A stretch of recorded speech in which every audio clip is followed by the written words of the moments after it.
2 పేతురు రాసిన పత్రిక 3:18 యేసుక్రీస్తు అనుగ్రహించు కృపయందును జ్ఞానమందును మనం ఏం చేయాలంటే అండి, అభివృద్ధిని పొందాలి, డెవలప్మెంట్ కనబడాలి. ఈ రోజుకి పూర్వ సంవత్సరానికి ఏం డెవలప్మెంట్ నీలో కనబడతా ఉంది? ఒకసారి ప్రశ్న వేసుకున్నావా? వెయిట్ తక్కువ ఉన్నాను, ఇప్పుడు లావ్ అయిపోయాను, ఇదేనా అభివృద్ధి అంటే?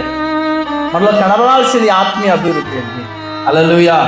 అనేటువంటి పేతురు తన పత్రికలో ఆయన అంటున్నాడు ఈ విధంగా, నీ జీవితంలో నా జీవితంలో మన ప్రభువైన రక్షకుడును యేసు అనుగ్రహించిన కృపయందును జ్ఞానమందును ప్రతి నిత్యము మనం ఏం చేయాలంటే అభివృద్ధిని పొందాలి, డెవలప్మెంట్ అవుతూ రావాలి. ఇదే దేవుడు మన దగ్గర ఆశిస్తూ ఉన్నది.